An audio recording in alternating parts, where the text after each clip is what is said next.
Қайырлы күн баршаңызға, құрметті көрермендер. Бүгін сіздермен осындай ерекше, әдемі, нәзік болып шығатын мраморный творожный пирогтың рецептімен бөлісіп жасап көрсетемін. Видеоны соңына дейін қарап, каналыма тіркеліп, лайк басып, комментарий жазып кетіңіздер. Пирогқа қажетті заттардың мөлшерін видеоның астында описание бөліміне жазып қалдырдым.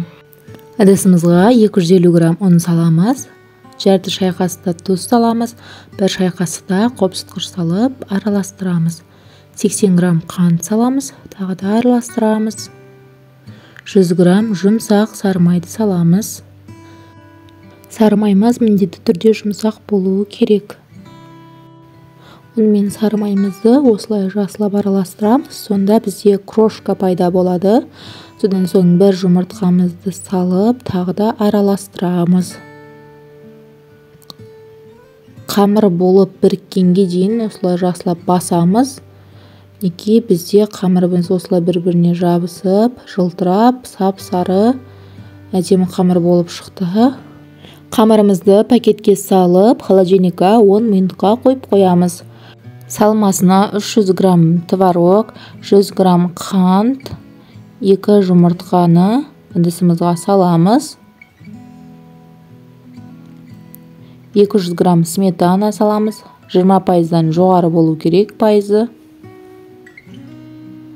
1 ас қасықта крахмал саламыз.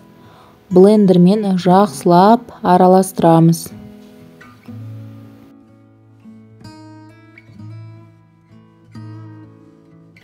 Неге массамыз осылай сұйық болып шығады?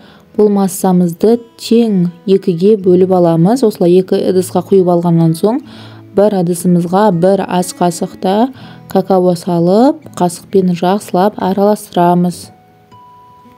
Блендермен араластырамыз, сонда біздің сұйықтығымызда ешқандай түйіршіктер болмайды. Менде форма 24 сантиметрлік қамырымызды осы формаға түзу қылып жайып шығамыз. Вилканың көмегімен осылай астыңғы жағын тесіп шығамыз. Жандарына осындай борчықтарына вилкамен басып шығамыз. Пирогымыздың кремін саламыз. Осылай какао қосылған салмасынан 3 қасық, ақ түсінен 3 қасықтан осылай құйып отырамыз. Кезектестіріп, барлығын осылай салып отырамыз.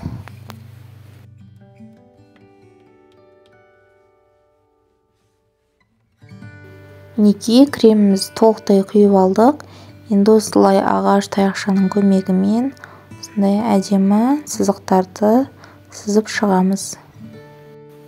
Пирогымызды қызып тұрған пеште 180 градуста 40 минуттай пісіреміз. Неге біздің мраморный творожный пирогымыз дайын болды. Көріп тұрғандарыңыздай әдемі, нәзік болып шықты. Сіздерге де жасап көруге кеңес беремін. Видеомды соңына дейін қарағандарың үшін рахмет.